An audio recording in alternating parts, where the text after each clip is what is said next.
welcome everyone to this very special event, our first online event for the year. We're really excited by the turnout that we've got tonight and to have Rowan Dean and Mark Latham in conversation about the Canberry Tales.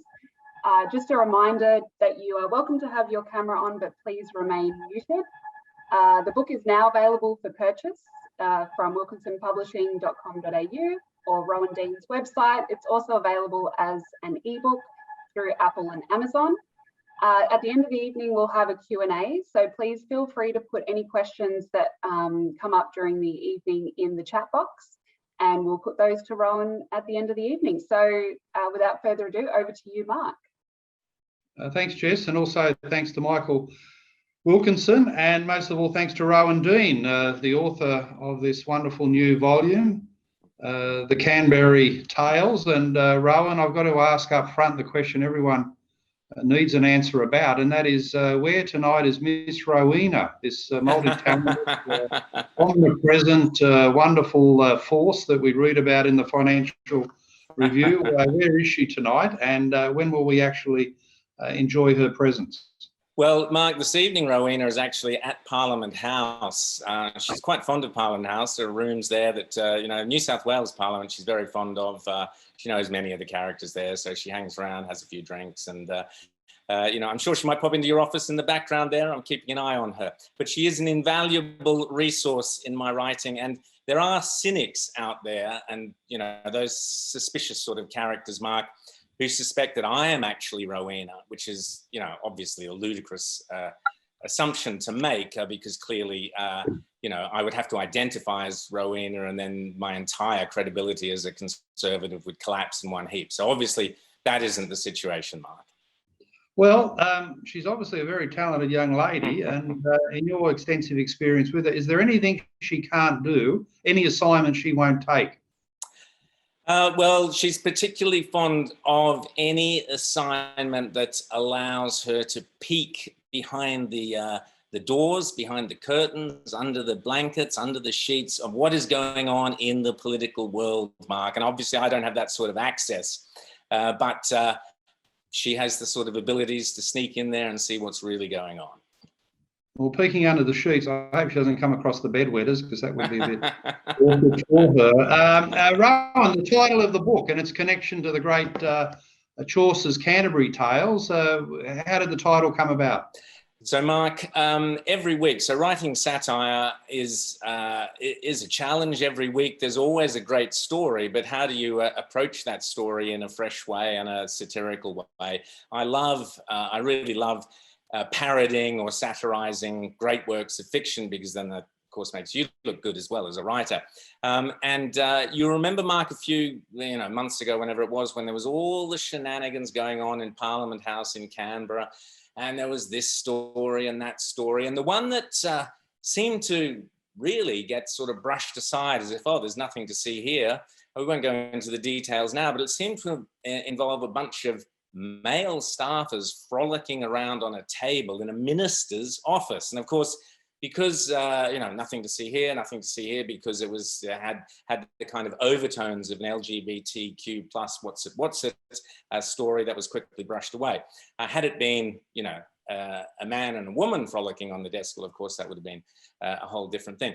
But it struck me immediately upon reading that story that this was what I just thought to myself, what would be a great debauched way? Look at this from a point of view of debauchery, which is a lovely old English word. And I just immediately thought of Chaucer. And, I sat back and I hadn't looked at the Canterbury Tales for quite a long time. And I started reading through it. And it's the most brilliant story in that it just takes a bunch of travelers and each of them tells their story, their little yarn, about the most debauched goings on. So I just couldn't resist it. I had to use a bit of Chaucerian English. And I'll just read you a little bit of it, Mark.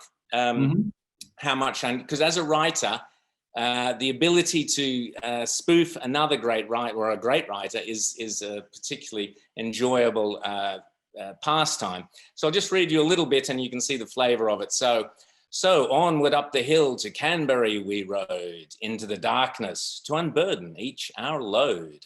Through the gated pass we merry men did slide, the chambers and the tables there were wide. One lay himself upon the fair damsel's desk, and by this time the sun had gone to rest, all manner of appetites had been consumed within that dark and musty room. From near Darlinghurst a rent boy came. He was a little shy, which was a shame, but not for long. He was soon aroused to sing and dance, for us to carouse. He plucked his lute and sang his sonnet.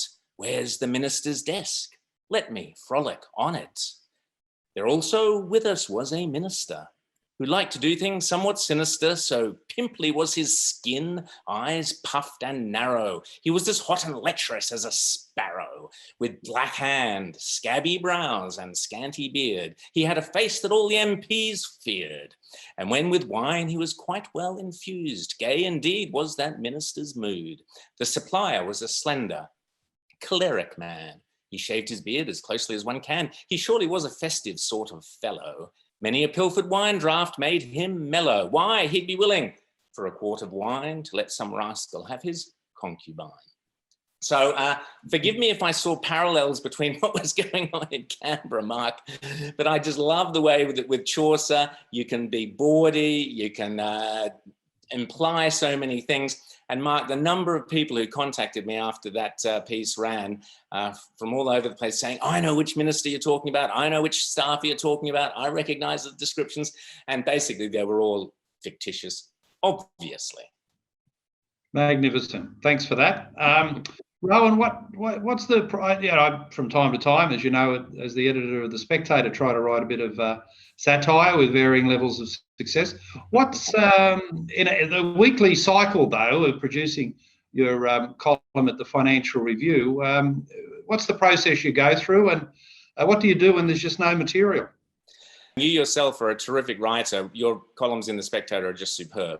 Very witty, always spot on. The key thing with satire, which is topical, which is every week, is you have to find the story that entertains, that amuses. And so many of them are already amusing before you even start on them, like the one I was just talking about. Well, this week, I've just finished my column for this week. We had this character, Mike Cannon Brooks, wandering around buying up power stations so he can close them down. I mean, this struck me as the most absurd thing I'd ever heard of. So how do you get that into a satirical place when it's already satire to begin with? So I'm always looking for that other element, which is either a reference to something in the culture, like we just talked about a famous book or famous pop songs. So for example, if there's a coincidence where two things occur, that is the satirist's absolute sort of sweet spot. So for example, when the vaccines were first being rolled out, it just so happened that Charlie Watts died. So instantly in the same week, I've got straight into my head, I can't get no vaccination. And you had Morrison not being able to deliver the vaccines and Charlie Watts dead. And I go, this is too good, it has to work. So you sit down and you research all your Rolling Stones songs, and sure enough, there's dozens of them which apply to that idea. But Mark, the first thing, as you know, as I said, as a brilliant writer yourself, you have to have the idea. You can't just be funny or satirical or parody or whatever without that key idea that links that particular article together. And that is the hardest thing. There's always lots of material to work from. And the moment you have that initial idea, for example, there was another great one where, which I just couldn't resist, which is where Christopher Pine came out and said that Malcolm Turnbull reminded him of Aslan.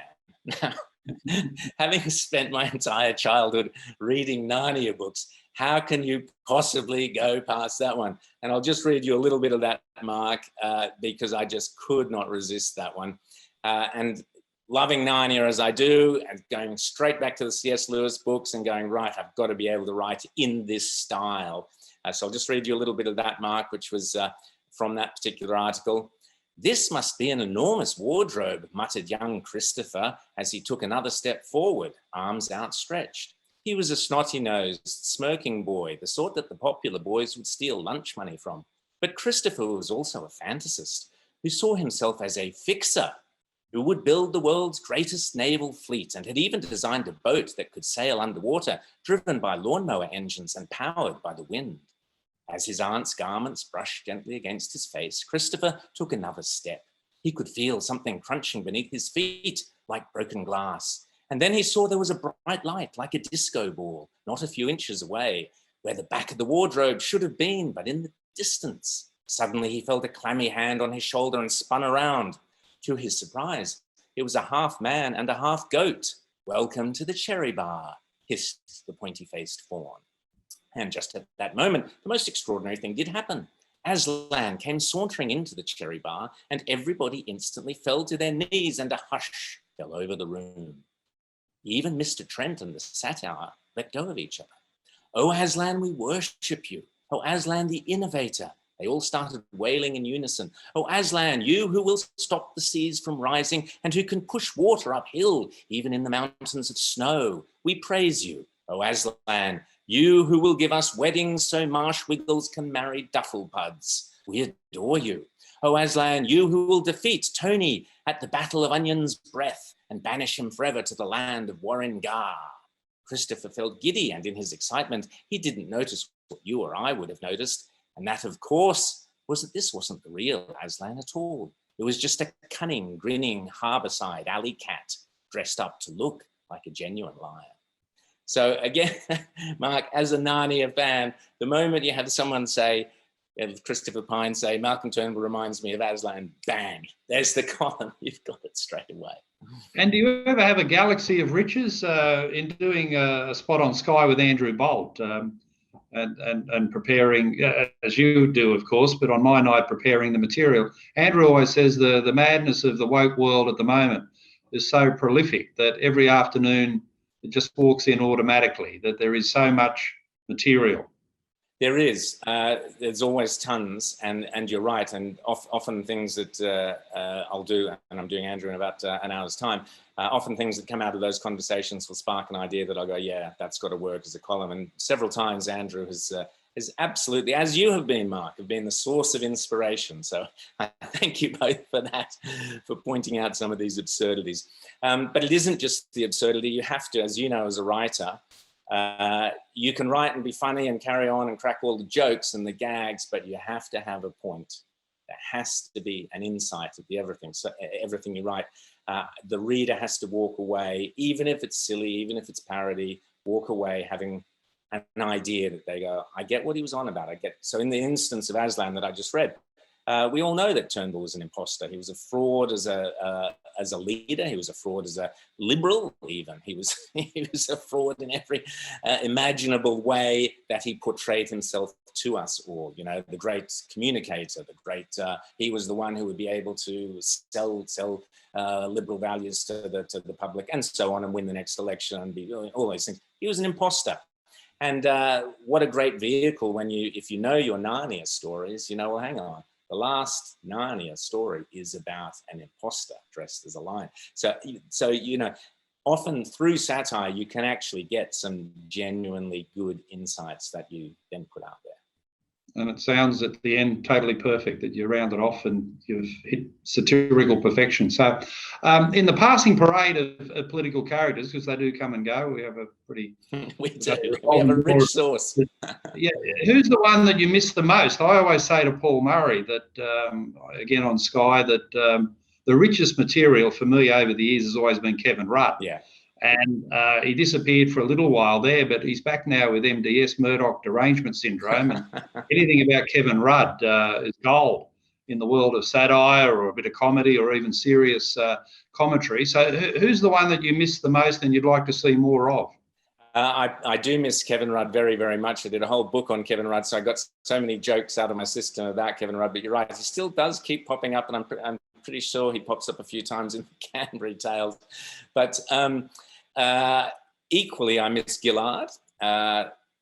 The main reason I miss Gillard is because I love writing in her voice, and that is a joy to write as a writer, to try and capture in writing those extraordinary nasal tones and things. And I've done that. There's one in this book about the lunatics taking over the asylum, the Canberra asylum. And I got into all sorts of dreadful trouble when that particular article ran, because of course this was when Julia Gillard joined Beyond Blue, which is, as we know, a charity set up for mental illnesses and so on. So that in itself is not a laughing matter. The topic isn't a laughing matter, but the fact that we should, in a democracy, less and less so with cancel culture. In fact, that column is several years old. I wonder if I would get it through today, probably not. But that was mocking the fact that she had all these imaginary perceptions about Tony Abbott, misogyny. She imagined that she was the victim of all sorts of, blue men in blue ties looking at their watches and not looking at her. Now, you don't have to be a genius to spot that there's a correlation between some aspects of that topic. So to write her was always a joy, and the nasal accent and so on.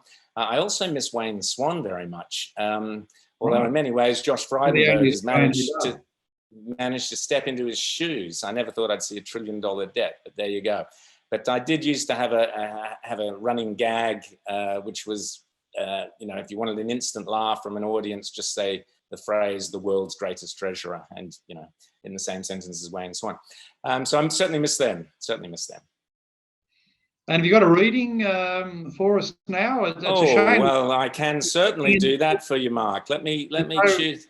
Well, there's no reading about Gillard and Swan. I'd love to hear some of those Gillard impersonations, although that's probably... Well, I'll give you a little bit of Gillard then. I'll give you a little bit of Gillard. I got a bit of Gillard for you, Mark. Always happy to oblige. Hang on, where are we? Okay, Lakeside Lunatic Asylum. A former Prime Minister is appointed chair of a mental health charity. The world of political depression was rocked to its core this week by news that former Prime Minister Julia Gillard has been appointed chairperson of mental health organisation Beyond Blue Ties. I am delighted to accept my friend Jeff Cannett's coined offer to replace him as the main person in Australia in charge of mental health, said a clearly delighted Ms. Gillard to an enwrapped press conference of mental health experts. Normally, I don't like men in blue ties, but in Jeff's case, I am prepared to make an exception. Ms. Gillard is believed to have been handpicked for the job due to her lengthy experience diagnosing imaginary mental disorders such as sexism and misogyny during her 3-year stint as head nurse at the notorious Lakeside Lunatic Asylum in Canberra. The asylum is buried deep underground and can house up to several hundred patients at a time in its notorious green and red twin chambers. And it goes on, and there's lots of fun to do with all the practices that take place in a lunatic asylum. But it's interesting as well, because each character, Mark, does what I've tried to do with this book and previous books is make it not only that you can read each article by itself and hopefully pick it up and put it down, whatever, but also that there is a thread running through in this, and running gags do pop up in different columns, and you get to read it as a story covering a period of time. Another one that I'll quickly read you, which just amused me. Again, it was just the perfect timing of events.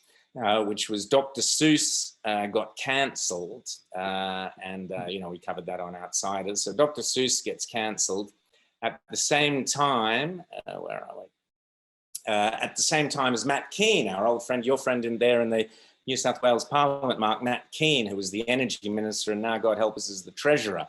But this very same week, Matt's out there spruiking something or other. So I couldn't resist doing a Dr Seuss spoof, which I'll read you a little bit of it and try and get it in the right tone of voice. The sun did not shine, the wind did not blow, so we sat in the house with the heating turned low. I sat there with Angus, we sat there, we two, and I said, how I wish we had nuclear too.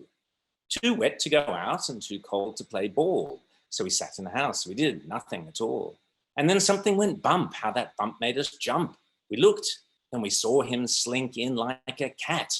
We looked, and we saw him, it was Matt, with no hat. And he said to us, why do you sit there like that? I know it is dark and the wind is not blowing, but we can have fun if the snowy is flowing. But I'm saving the planet, I'm ever so green, with panels and turbines, I'm ever so keen. Spot the pun. I've saved the koalas, I've locked up the trees, I've racked up your bills, I've paid lots of fees. It's not just a hobby, I play in the lobby. It makes the world better, ask my friend Greta. I ran it past Trent and Dave Sharma too, and Jason and Michael said, it's what we must do. Then that Matt with no hat, said with a grin. Being keen and being green is never a sin. It's worth going broke to say you are woke. We can play for as long as your mother is gone, so long as we never switch anything on. So again, just so much fun when you've got material like Matt Keane to work with. But it'll end up, a complete disaster. But all we can do at the moment is laugh. Exactly. The other thing is, Mark, about writing is kind of, and you do this a lot in your writing, is just having the audience get familiar with some of the characters, some of the ways you write things. You always write in certain ways about certain people, and that's always good fun. So you do find you develop personalities for these different characters, which is great. And as you say, there is a real richness of characters in Canberra, thank goodness. I couldn't resist as well. Again, this is just a lovely confluence of events. When Scott Morrison went to the G7, the same week, I think they cancelled or did something or other with one of Enid Blyton's books. So of course, I had the immediate opportunity to do 7 Go Bonkers in Cornwall and do a spoof of Enid Blyton. And I'll just read you a little bit of that. And this is obviously about Scott Morrison. And all those other prime ministers that were over there in the G7, signing us up to net zero. Scotty pulled back the chintz curtain and saw the lonely little Canadian boy, Justin, sitting cross-legged on the lawn, dressed like an Indian. "What are you doing?" called out Scotty. "I'm getting in touch with my vibrations and my chakra," replied Justin, "because my pal Greta says that our house is on fire and we only have a few months left to save mankind. Womankind. Well, you know what I mean, from perishing in the burning flames." Scotty didn't make any comment because he knew Justin was imagining things, and if the house was really on fire, somebody would have called the fire brigade by now. On top of which, Scotty knew that Justin had grown up in a very troubling household where his father was actually a secret communist dictator in Cuba, and his mother liked to sleep in a bed full of Rolling Stones.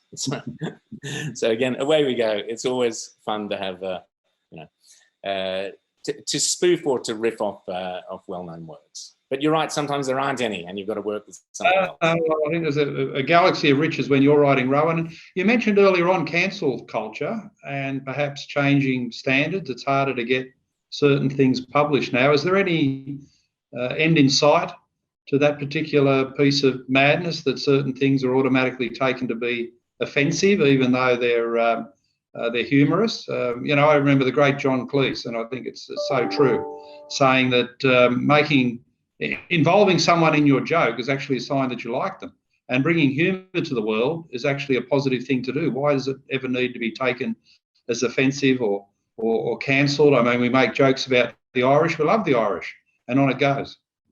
And you're right, cancel culture is 100% the enemy of humour, 100%. They're mutually incompatible. And the trouble with cancel culture is it is a law of diminishing returns. So it's an ever closing cycle that gets tighter and tighter and tighter. So in the end, it has to defeat itself, or it'll go into a black hole or do whatever. Because once you say, that's the bar, that's offensive, anything, you can't say anything about that. Well, the next person comes along and goes, well, what about that? And you go, oh, okay, let's lower the bar a bit more. So you can't say anything about that. Then the next person comes, well, hang on, if that's offensive, so is this. And you're forever dwindling it down to the point where literally you will be able to say nothing. So at some point, there has to be a reversal of it. At the moment, I think some people are starting to wake up to it and go, oh, hang on, maybe this isn't such a great idea. When you get to the absurdity of a J.K. Rowling situation, the Harry Potter author, there was an article in The Guardian the other day where they were trying to imagine that Harry Potter didn't actually have an author. So this is some girl, some millennial girl was trying to imagine, what if J.K. Rowling didn't exist? The magic wand. Yeah. So if you have a culture based on just annihilating as many things as you possibly can and not replacing them with something, you're going to run out pretty soon. There has to be an end point to cancel culture. I think people are starting to fight back a little bit as they see the absurdity of it.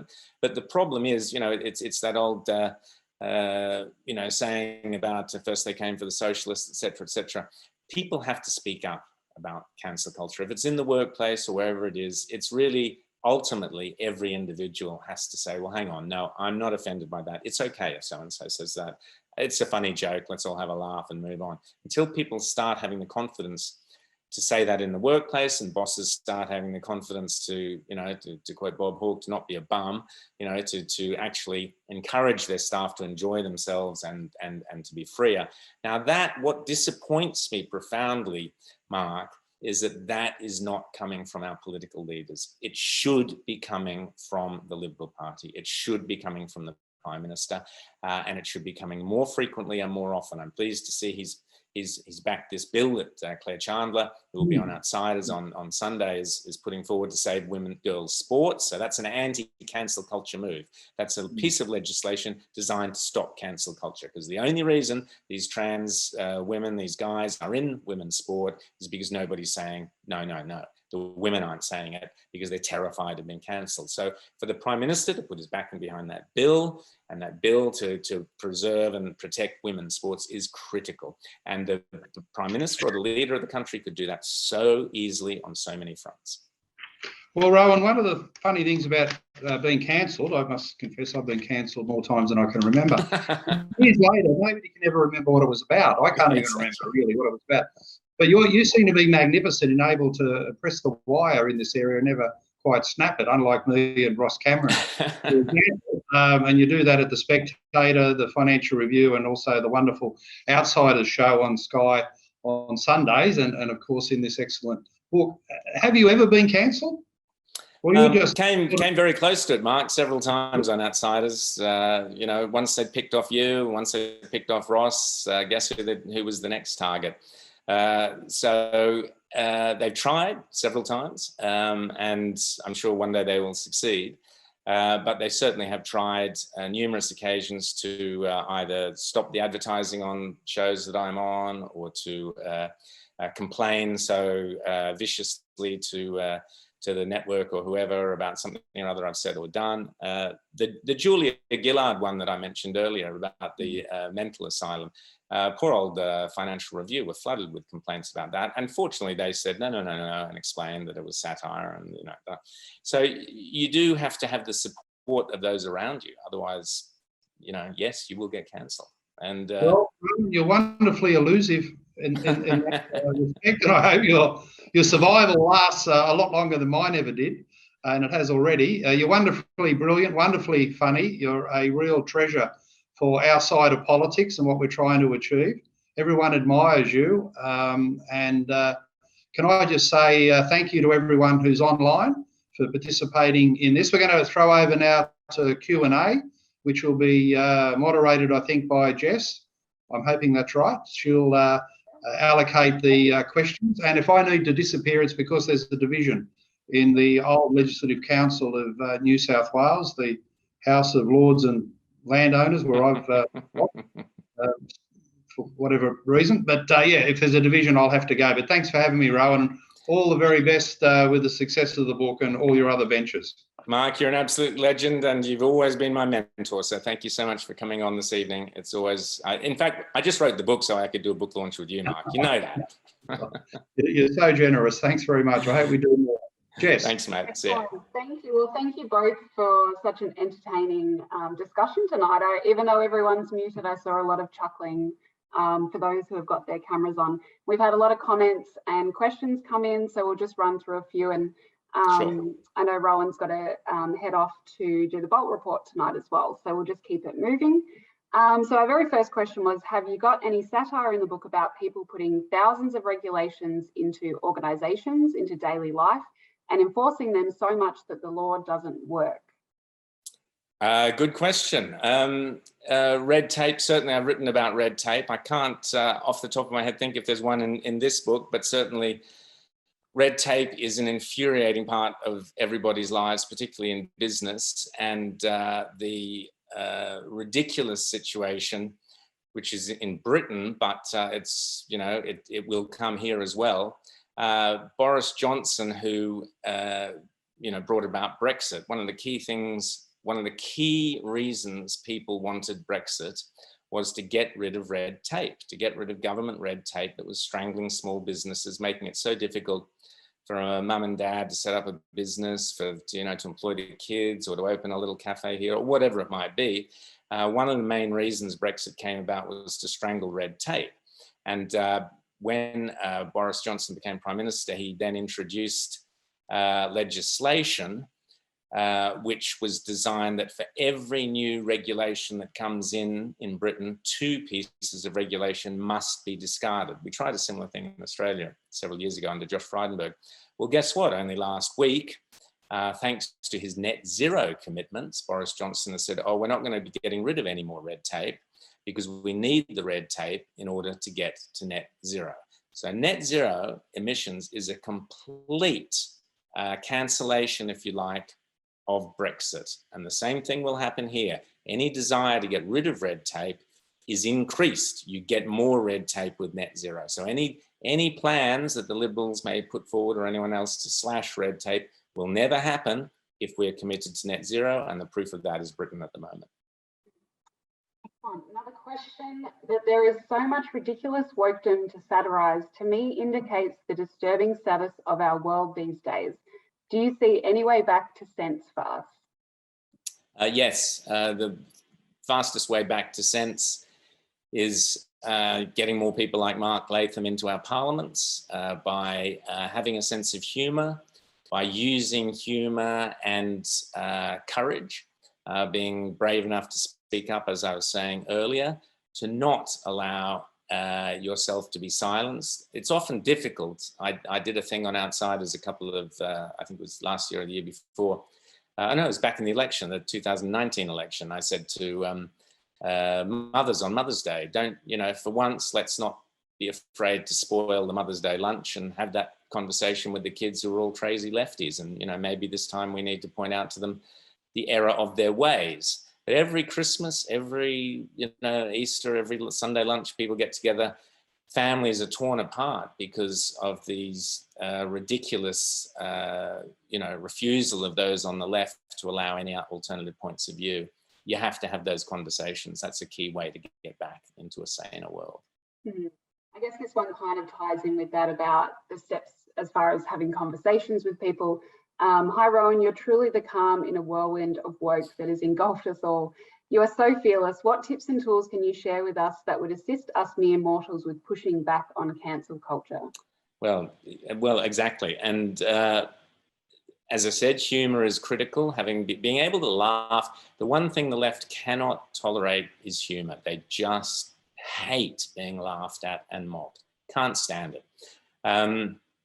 And that is the greatest weapon, really. It's what we use on Outsiders. It's what I use in this book and the Financial Review, and we use in the Spectator. And mocking something is a far quicker way of dismantling it than literally sitting there and going line by line through the ideology or the whatever it is. Because mockery comes from common sense, and common sense is the greatest gift we all have. The ideologues will always find, oh, well, yeah, some reason this and that, and if that, and, there's always this scaffolding of fake reasoning behind woke ideology that they always go back to. Cut through it with common sense and humour. Who do you see the future upcoming stars in conservative politics that will steer us back to their core historical values? That's a great question. I think there are many of them, and I think there's some very passionate, determined young conservatives. And the great thing is that, as I was discussing something the other day, being conservative is now like being a punk in the late 70s. It's the rebellious position to have, is to be a conservative, and suddenly you're the edgy one out there on the kind of cultural fringes, and people go, oh, you're a conservative. It's like you're some kind of crazy, scary person. And a lot of young people are starting to recognize that there's a kind of appeal to that, the rebellious nature of mankind and womankind being what it is. But also what's really interesting, and a lot of younger kind of green climate change types are realizing, for example, that nuclear is the way to achieve their goals. So you've suddenly got a girl we've had on Outsiders several times, Zion Lights, was an Extinction Rebellion, hardcore left-winger. And she suddenly went, well, hang on, the way to do this is to go nuclear. And she now works for the nuclear industry as a nuclear lobbyist. But she shifted dramatically without changing her values. Her values are still the same. She wants to change the world, but she wants to do it this way. So there are lots of young conservatives who are arriving there for different reasons. But they're also within the Liberal and National Party. There are some terrific conservatives that we have on Outsiders. Some I'm lucky enough to have writing for me in The Spectator as well. And then, of course, the tragedy is there's three separate parties that do have strong conservatives: One Nation, United Australia Party, and Liberal Democrats. They're not in one group together, but within that, I think we'll see at the forthcoming election, there are certain individuals in certain electorates who Conservatives should be voting for ahead of either the other candidates, simply because they do have strong conservative values. And ultimately, as I write in The Spectator this week, the only way forward is to get more Conservatives into Parliament. And the only way to get those Conservatives into Parliament is to vote them in, one by one, election by election. Speaking of politics, someone said, I'm a big fan of Outsiders and think it has become essential viewing. Would you ever entertain having a run at politics? Then I wouldn't be able to run Outsiders. I enjoy what I do. That's a big compliment. I think Mark does a great job in politics, and but I'm happy where I am on Outsiders. Excellent. It used to be that when you were the subject of a joke, you knew you had been accepted by the group. Do you think it would be perversely helpful to consider being cancelled in the same light? To some degree, yes. I guess there's a little bit of a cool element to being cancelled in some areas, but the majority of people who are cancelled are invisible people who we never see and who lose their job, or who lose their, might even break up a family, but particularly lose their job or lose their opportunity to be promoted or lose their opportunity to get into a new position because they might have said something or done something on social media 5 years ago, and now that's held against them. And the problem is that cancel culture bears an uncanny resemblance to the sort of tactics used by Mao Zedong to silence opposition, used by the communists in Russia and elsewhere, in Eastern Germany in particular, where neighbors spy on each other, where if you say or speak the wrong set of political words, that's it, you're effectively silenced. And the trouble is it's happening. It's fine if we're in the media, we have voices and, we can fight back. But unfortunately, this is a real cancer that's eating away at real people's lives in serious ways. And it has to be resisted and called out. I think that we do have a few more questions, but I think that is probably a really good note to end on, just as a reminder for everyone, and coming to events such as this and being part of this community of making yourselves aware and having these conversations is just such a good start, especially in these difficult times with not just what's going on in Australia, but around the world. So Rowan, thank you so much for your time. And Mark, I think, has had to run off. So just thank you for your time. And everyone, if you have read the book already, we would love your reviews. Post them online, share them with friends, send them to us. We'd love to share them as well. If you haven't bought a copy yet for family and friends, feel free to buy copies for everyone you know. And, tune into Rowan on Outsiders on Sunday as well. And hopefully we'll have another book for everyone coming really soon. So thank you, Rowan, and thank you everyone for coming. Thanks, Michael. Thank you.